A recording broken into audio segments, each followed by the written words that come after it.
it's hard for me personally to watch Catholics like beat up on migrants and refugees. Everyone has innate human dignity. I don't care who you are, get back in your vehicle. Like many Americans, I've been watching what's happening in Minneapolis with growing alarm. The questions this moment of crisis raises aren't just political, but also moral and even spiritual. That's something I've been thinking about since my conversation with Father James Martin in early January. Martin is one of the most vocal and influential members of the Catholic Church's progressive wing. Through his best-selling books, as the editor-at-large of the Jesuit publication America Magazine, on social media, and even late-night TV. Father Jim Martin. Father, thank you so much for being here. Much pleased. Martin helps explain the Catholic Church to Americans, and this is certainly a fraught time for American Catholics. On the one hand, the Church has become increasingly outspoken against President Trump's policies, particularly when it comes to immigration. If people are in the United States illegally, there are ways to treat that. There are courts. There's a system of justice. On the other, many prominent administration officials are also Catholic. Martin and I spoke before federal agents killed Alex Pretti in Minneapolis, but so much of what we talked about feels even more relevant now. We began, though, with something more personal.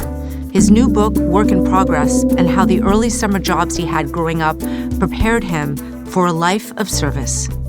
Here's my conversation with Father James Martin. Father Martin, thank you so much for coming. I really appreciate you taking the time. My pleasure. I was reading something that you recently wrote in America Magazine, and you said, despair takes us away from God in the present. It keeps us focused on all the terrible things that may happen in the future, and that means that we can be blind to all the ways, even if they are small, that God is communicating with us now. And I found that quite a meaningful idea. You make the case that instead of focusing on what is lacking, we should be noticing the ways in which God does show up in small ways all the time.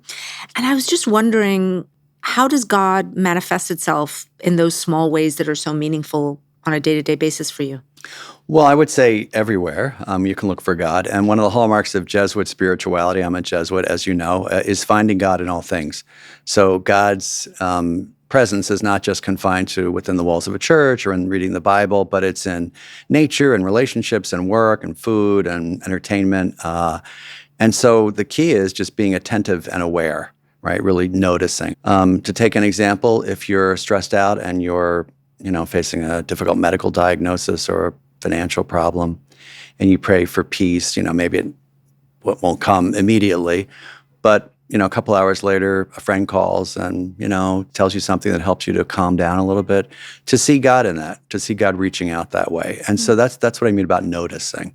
And sometimes it takes some attention because we tend to want those fixes immediately. Sometimes God's a lot more quiet and subtle, tricky. So I'm going to confess, I'm kidding. But Feel free if you want to. I have had varying experiences with Catholicism. I grew up in a very Catholic household, and you'll be happy to know that I was also expelled from one Catholic institution. Wow. For a bad attitude. The nuns didn't like me very much. And, you were not always called to the church. You grew up in what I jokingly call a sort of negligent Catholic. Is that fair to say? I usually say lukewarm Catholic. My parents were Catholic. I was baptized, First Holy Communion, confirmation, all that. But we weren't super religious. I prayed to God to ask for things. Let me get an A. Let me get a home run at Little League. And then if I didn't, I was mad at God. I used to think of it as a very transactional thing too, which I think is the way a lot of Catholics and Christians think. If I do this, God will do that. So yeah, I would say lukewarm Catholic.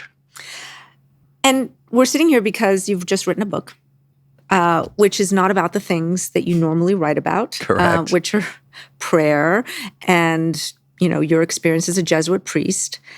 This is a book about work. And more specifically, your summer jobs when you were growing up. Why did you want to write a book like that? Initially, I just wanted to tell these stories because I would tell these stories about these crazy summer jobs that I had, busboy, caddy, dishwasher back in the 70s and then 80s. And some of them were kind of nuts. And I would tell these to my friends, and they would think they were hysterical. So I started writing them down. And then I realized I could move from the funny summer jobs into my work at GE after I graduated from college, and then into the Jesuits. So it became kind of a vocation story. And I also, in terms of finding God in all things, I thought it was important to show how God could lead someone who was a busboy and a caddy and a dishwasher to the priesthood, and that God can be found in all sorts of ways and in all sorts of people. Yeah, I mean, you come from a working class background, and many of your jobs when you were young were sort of manual labor in some sense. What did you learn from that? Not to treat people who are on the lower rungs of the economic ladder like dirt.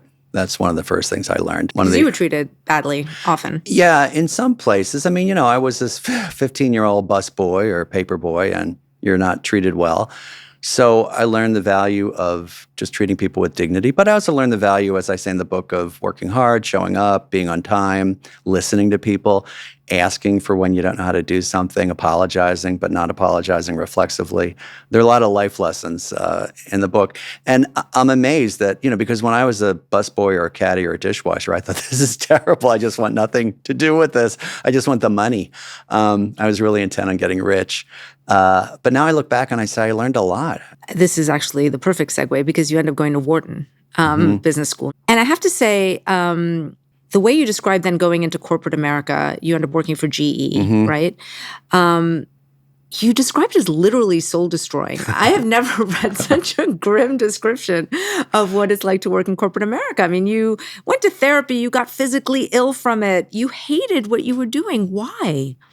I want to say that the vast majority of people I worked with at GE were great, right, immoral and kind. But there were enough jerks to make it really difficult. And, the emphasis was on the bottom line. And this was the 80s. It was the age of the yuppie. And Jack Welch was the CEO of GE and would fire people regularly, right?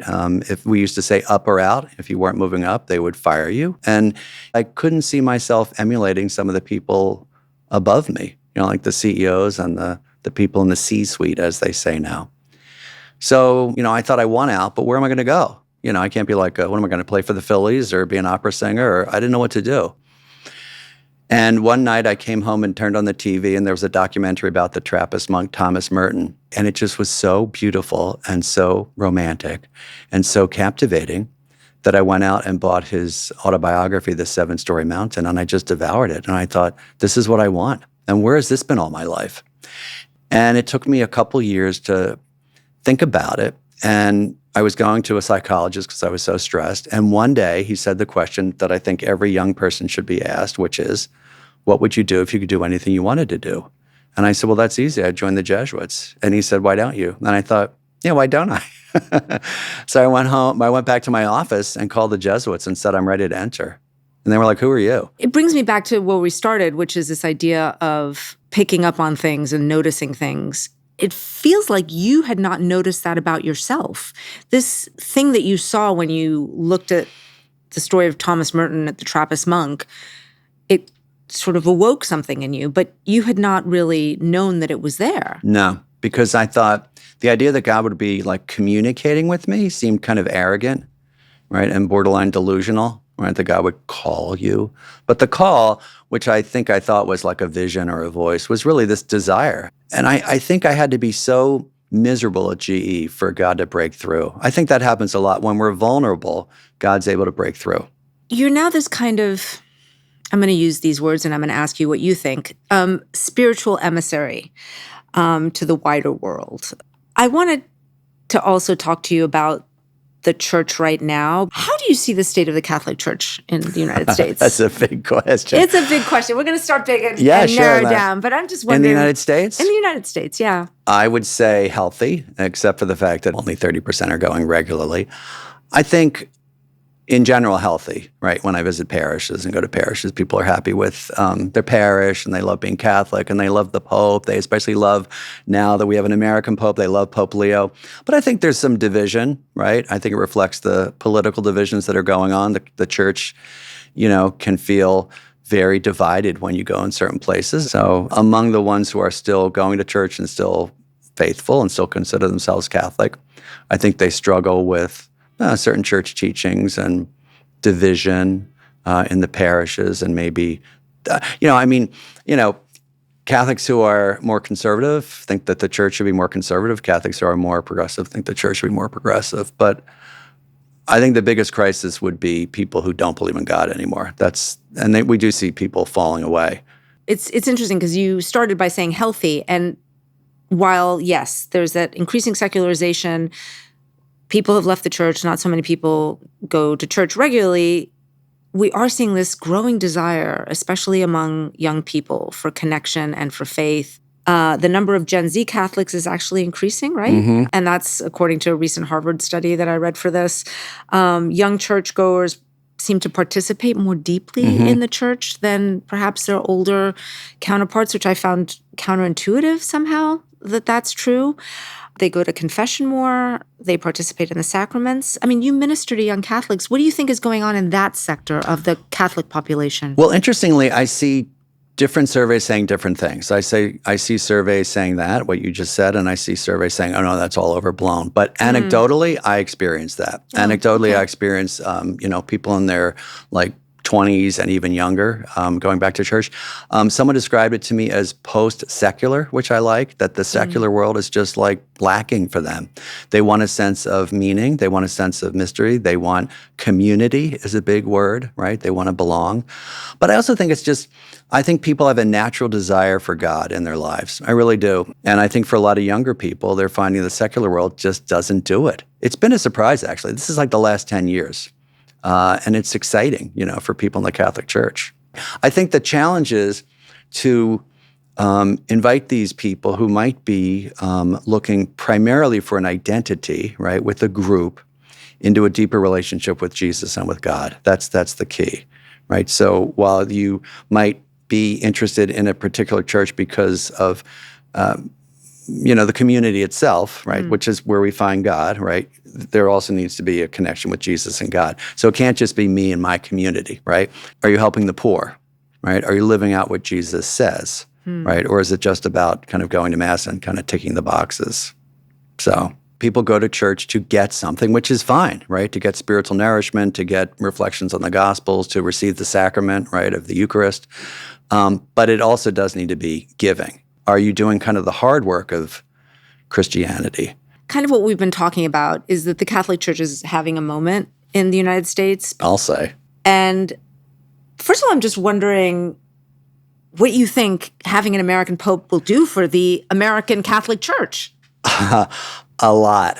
First of all, it brings the Pope and the Vatican closer to people, right? And therefore, it brings God closer to people. He's not Jesus. He's not God, and the Vatican's not perfect. But it brings religion closer to people. To have him speak in English is shocking. And when he comes, whenever it is he comes, it's going to be a huge... Do you know when he's coming? No. I've heard some rumors, but they're only rumors. But his first visit to the U.S. is going to be nuts. I mean, I grew up outside of Philadelphia. I was just at Villanova a few months ago. That's all anybody wanted to ask me. When is the Pope coming to Villanova? And of course, everyone in Chicago wants him to come back. Of course. So there are a lot of questions about how he's going to manage this church. He said recently in an interview, and I'm speaking specifically of the United States, sure, that he doesn't plan to get involved in partisan politics. Do you think he'll be able to keep to that? Well, look, his mission is to preach the gospel. And if the gospel has political implications, so be it, right? So when he sees migrants and refugees being abused, right, or not treated well, that's part of Jesus asking us to welcome the stranger. So he's going to say something about that, right? I think what happens is people sometimes impute political motivations to what the Pope or a Pope says, that it's really just the gospel, like take care of the poor, right? And if that has political implications, well, that's tough, right? That's what we're supposed to be talking about. He's pretty smart, right? He is not going to sort of wade into things in a sort of foolish way. He's a smart guy. I think one of the interesting... He also understands the American context very well. Right. I think one of the interesting things is, unlike what some people said about Pope Francis, you cannot say about Pope Leo, he doesn't understand the United States. That excuse is now out the window. Under Pope Francis, there was a lot of vocal opposition to his papacy here in the United States among a certain section of the clergy. Do you see that continue to be a problem? Is that a problem that Pope Leo is trying to diffuse? I think he's definitely trying to diffuse it, and I think he knows it very well. It was really sad. There was a lot of vocal opposition to Francis. I would say it was a minority, but they were very vocal, very well-funded, very, sort of persistent. And I was amazed because some of the same people who said you could never disagree with the Pope under John Paul and Benedict were like disagreeing with Francis constantly and calling him an anti-pope and he's a heretic and he's an apostate and all these things. It was amazing to me. It was really amazing to me to see. And I think there's a lot of desire among U.S. Catholics for unity because I don't think anybody likes it. I don't think people on the right like it or people on the left like it. So I think that they're looking to him to unify the church. And you know what? I think he can do it. But it's going to be hard.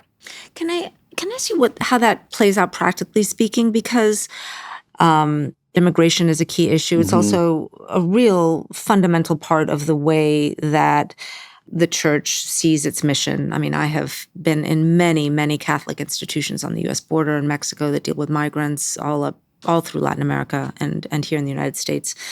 And of course, it's a signature issue of the Trump administration as well. In the fall, the U.S. Conference of Bishops, they issued this rare collective statement objecting to the harsh treatment of immigrants. Words are one thing, action is another. What actions do you think the church should be taking? Well, as you pointed out, the church is already taking actions by working with migrants and refugees all over the place. Some of my Jesuit brothers work with migrants on the border, right? They're already doing it. Right. And so really, it's standing up with people that we've always stood with. Right. And it's advocating for people that we've always been next to.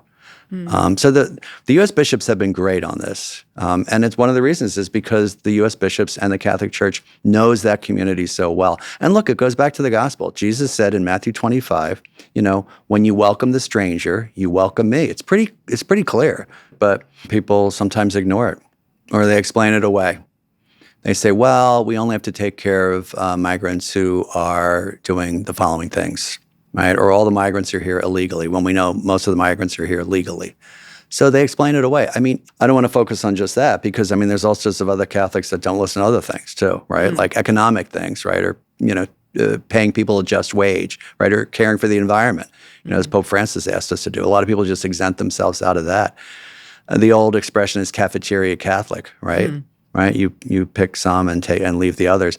I think in the United States we are all, to a certain extent, cafeteria Catholics. Right, and there's some things that we don't like about the church and the church teaching, but the fundamentals really need to be accepted. And one of the fundamentals is caring for the poor. You can't get away from that, and caring for the stranger. And it's hard. I have to say, it's hard for me personally to watch Catholics like beat up on migrants and refugees. It's so clear in the Gospels. And if it's not clear enough in the Gospels, it should be clear enough from Catholic social teaching. And if it's not clear enough from Catholic social teaching, it should be clear from what the popes have said. So it's really kind of, we sometimes say, invincible ignorance. It can't be surmounted. Well, as we're speaking, we've seen pretty harsh tactics over the past few months and beyond employed by the Trump administration across the country in U.S. cities. On a personal level, I can hear your distress, but I'm just wondering what your thoughts are on that. That no matter who a person is, no one should be treated like this. Even if you're a prisoner on death row, right, you shouldn't be treated like this. Everyone has innate human dignity. And so what horrifies me is the treatment, the cruelty, the meanness. And it's shocking to me. I sometimes think, how can people sleep at night? Treating people like dirt and beating them up and calling them names. By the way, Jesus says in the gospel, if you call someone a name, you're going to hell. There's something that we don't think about a lot, right? And it happens all the time. So it's horrifying to me. But again, I don't understand how people sleep at night. I don't understand how they can sort of reconcile that with the Gospels. It's amazing to me. How should church leaders then deal with this push-pull, though? Because you're talking about trying to bring unity. And yet, of course, there is division in society. There is division among the church leaders, there's division among Sure. the people who are actually in the pews. I mean, how are they supposed to navigate what is a very divisive time? Well, I think it's pretty clear. One, it's never demonizing the other person, right? Always giving the other person the benefit of the doubt. It's continuing to preach the gospel in season and out, right? So I think it's possible. And I think a lot of bishops are doing a very good job with immigration. And I also think standing with them is important, physically going to these places and being with them, right? I'll tell you a story. There's a Jesuit who's a big hero of mine, Greg Boyle. Greg Boyle works in LA with former gang members. And I was interviewing him in front of a group of young people, and there were questions from the audience. And this one guy said to Greg, I work in the inner city, and so many of my people that I work with are despairing. What should I do? Right? And I was thinking in my mind, now, what would I tell this guy? I would say, do this, do that, do this. You know what Greg said? He said, are you standing with them? And the guy said, of course. He goes, then that's all you should do. So I think that's what the church needs to do, is to stand with these people, everybody who's on the margins. Does that mean priests standing at protests? I think it means everything. It means being with those people emotionally, spiritually, sometimes physically. It means advocating for them. It means explaining them. Sure. Standing with people. I think that's a really helpful way of looking at what the church should be doing. On their side. We are on their side. Father Martin, I do wonder how your own views have sort of evolved on this, because during the first Trump administration, you were very vocal on social media about things that you disagreed with. Have your views shifted on when and how to speak out on something? Yeah, I try to focus on the gospel, and I try not to critique someone by name, and I try not to get too political. I mean, we all learn on social media what's good and what's bad and what lands with people and what doesn't. And I think I'm on more solid ground by just quoting Jesus. I sometimes subtweet something and I just write, I was a stranger and you did not welcome me, Matthew 25. Look, that in itself should be more persuasive than anything Jim Martin says. Speaking of marginalized communities, you are extremely well known for your LGBTQ advocacy. And that is, I don't have to tell you, one of the most divisive issues in the church. Correct. Can you tell me how you became involved in this and why? Sure. I knew LGBTQ people. Obviously, I live in New York. I have LGBTQ friends. I'd written a little bit about it in like the early 2000s for America Media, where I work. I ministered to them, right? But it wasn't until 2016, the Pulse nightclub massacre in Orlando, Florida, where 49 people were killed. And I saw the response of the bishops to be what I considered really paltry. It was the largest mass shooting in U.S. history up to the time, and really very few bishops said anything. And I really remember thinking, what does this community have to do to get the church to notice it? Does it have to be murdered? Is that what it is? So I did a Facebook video that went viral, and that led to a talk, and that led to a book. And it kind of blew up and went crazy. It's been a shock to me. When I was at the Synod for the last 2 years, 2023 and 2024, I walked into the big hall, and it seemed like everybody knew me, which was really weird. It was a weird experience. In a good way or a bad way, that everyone knew you? Sometimes good, sometimes bad. So there were three reactions. One was, since we were in Italy, Father James, bravo, auguri, grazie, and you are a prophet. The second reaction was, will you help me in my diocese? I don't know what to do. And the third reaction was literally shaking their finger at me, and saying all sorts of, critical things. Most of the people, the vast majority of the people, were very open and very positive and welcoming. But it's a really divisive issue, particularly in, as I found out, sub-Saharan Africa and Eastern Europe.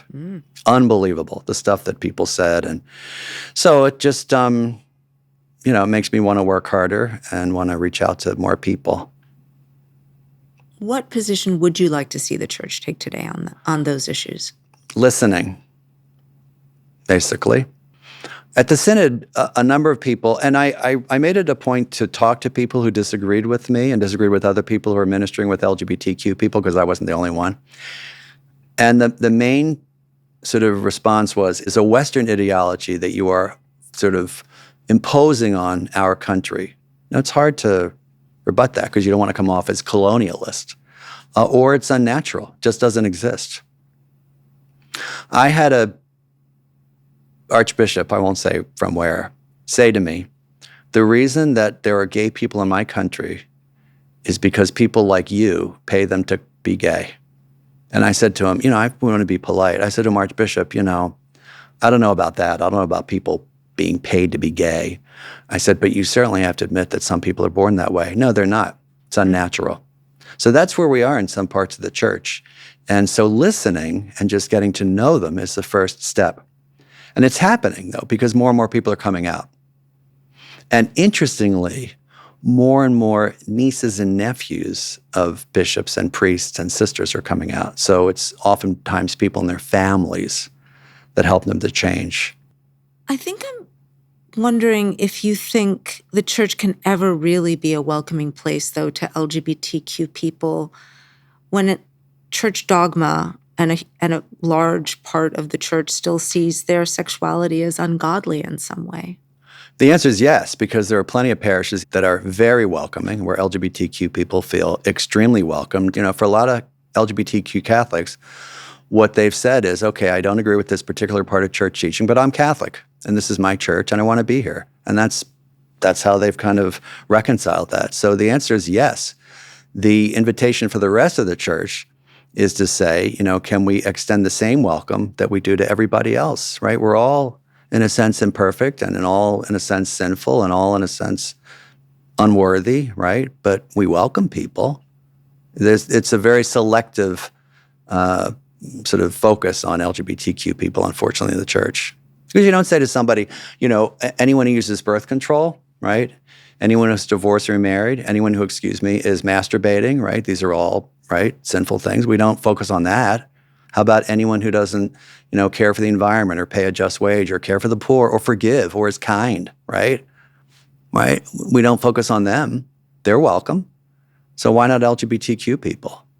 You are part of a wing of the Catholic Church that is more liberal, I would say. Is that a fair estimation of your where you stand in the spectrum? I'd say progressive. I think that's fair. Okay. But I'm more traditional than you might think. That's what I would also say. I've heard you say that too. Yeah. I think every priest is more traditional than you might think. Well, I believe in every word in the creed, right? I'm very devoted to Mary. I love the saints. I go to Mass every day. I go to confession a couple times a month.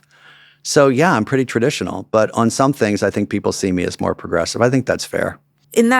Just with that said, I do want to get your view on a shift that people perceive as happening in the Catholic Church, which is that the energy seems to be on the conservative side of the spectrum in the Catholic Church at the moment here in the United States. That's where we see a lot of the sort of devotion, people coming in, wanting to embrace the church. That's the side of it that they find appealing. That seems different than the side that I hear you emphasize. Well, again, I'm more traditional than people might think, right? But you've been criticized for what some see as pushing a liberal agenda inside the church. Would you accept that as a criticism? I would accept that people do criticize me for that. But no, I'm not pushing an agenda, really. And I really try to stay away from that. I just try to preach the gospel. And people interpret it as pushing some sort of liberal agenda. Yeah, I'm actually not very political, for example. I don't really know much about politics. I don't sort of follow that too much. It's just where I see people who are struggling. But you're right, there is a lot of energy around the more traditional side of the church these days in the United States, and we have to be attentive to that and meet people where they are. I don't know. I hope that answers your question. No, it does. Yeah. It does. I guess what I'm struggling with, I sometimes struggle with, I'm not saying you're doing this, but we sometimes sort of overlay political categories to the church, liberal, conservative, progressive, traditional. I guess the reason that I'm asking about this is that more broadly, there is a renewed debate about the place of religion in American political and civic life, right? Bible in schools, God being cited now by the White House press office, the vice president. He's one of the most prominent adherents of the Catholic sort of new right, if you will. Is there something that is beneficial about that, that is, that can be seen as having positive impacts for the Catholic Church in this country? Sure. I think when people bring their faith sincerely into the public square and into relationships with other people, it's a good thing.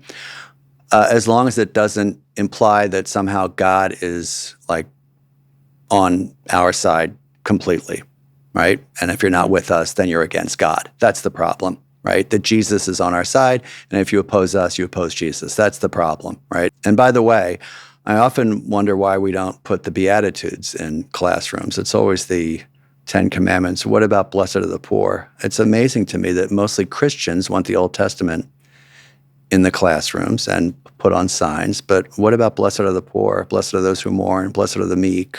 Blessed are the peacemakers. Why is there never a push for the Beatitudes? It's a very strange thing to me. Well, why do you think that is? Because it's hard. And it's stuff that we want to avoid. I mean, the 10 Commandments are hard too, but I think these days the Beatitudes are harder. Blessed are the meek. Blessed are the peacemakers. We don't see too much of that. I'd like to end before we speak again by coming back to your book. The book finishes with you becoming a Jesuit priest, and that seems like it brought you a lot of meaning, a lot of peace, and some job security. That's right. In your book, you take a lot of lessons from all these different jobs. And I'm wondering what taking confession has taught you about human nature and about penance and forgiveness. Wow. It's just because you must hear it all the time.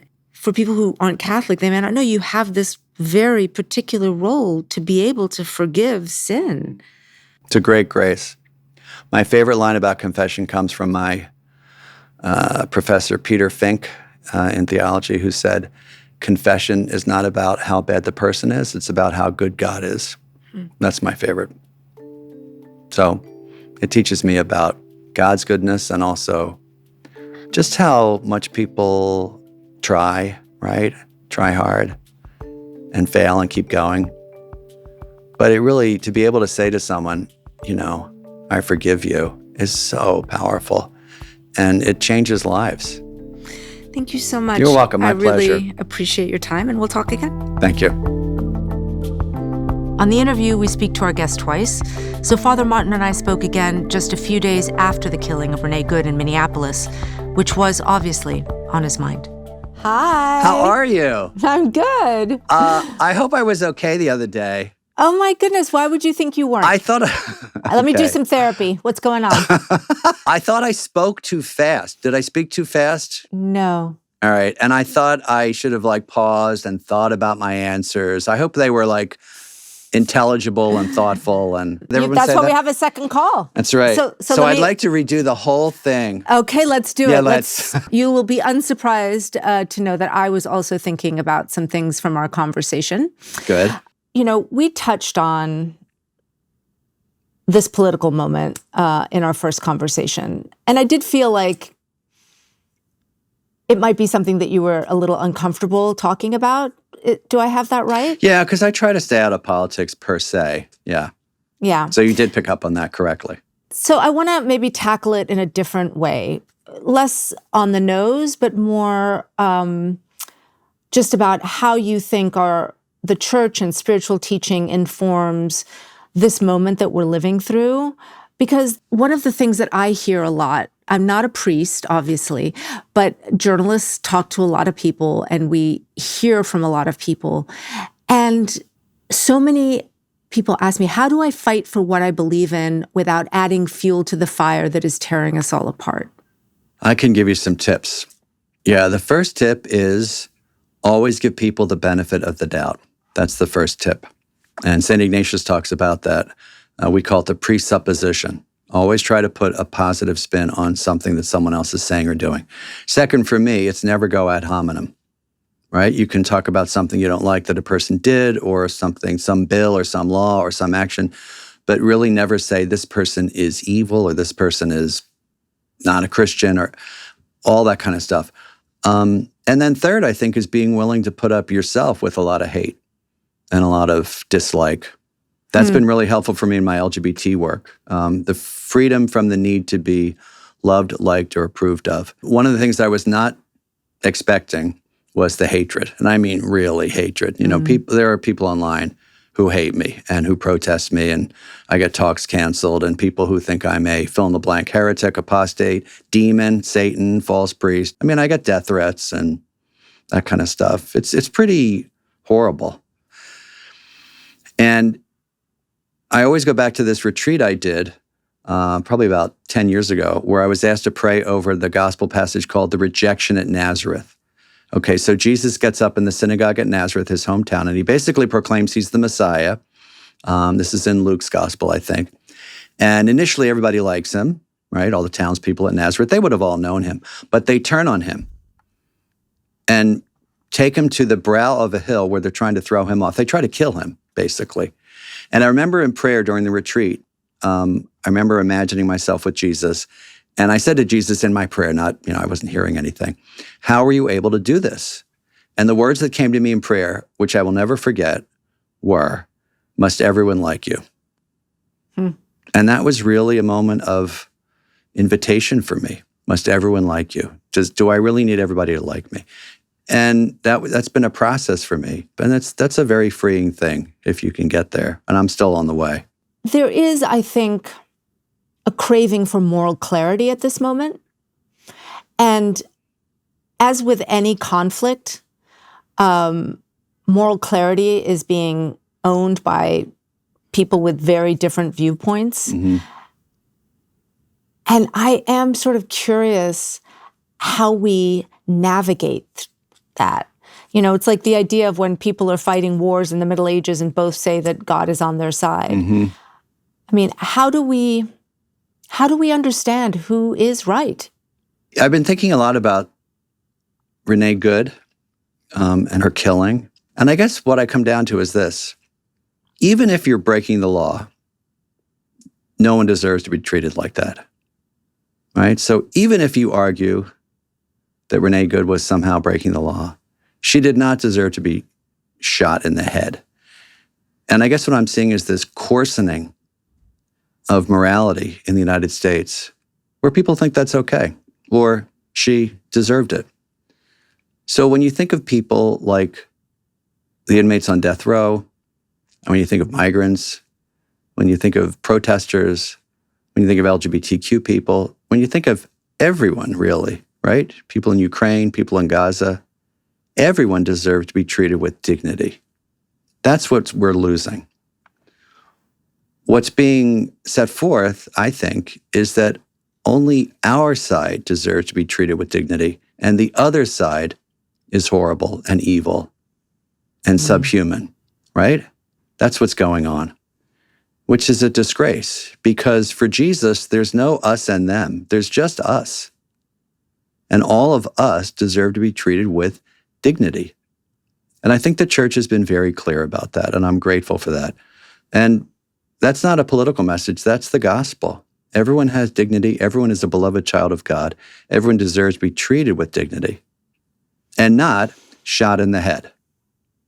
I also saw a post from the Association of U.S. Catholic Priests, which is the largest organization representing priests in the U.S. And the post said, in reference also to the Good killing, among other things, that, quote, we need to be brave enough to name evil when we see it. And there seems to be a call to action in that. But I just wondered what that call to action should be. I don't know. And there's not a one-size-fits-all answer. Here's something that I found really interesting. I heard this on a retreat. When Jesus left the earth, right, at the ascension, there were still sick people in Galilee and Judea. He didn't physically heal everybody. Who did he heal? He healed the people and he preached to the people in front of him. And I think that's what we're called to do. We tend to want these sort of grand answers, and it's important to think, globally, but it's really important to do what we can one-on-one. So I find that very freeing. Jesus dealt with the person in front of him, and so can we. Thank you so much. This has been such a wonderful conversation. I've really, really enjoyed it. My pleasure. Thank you.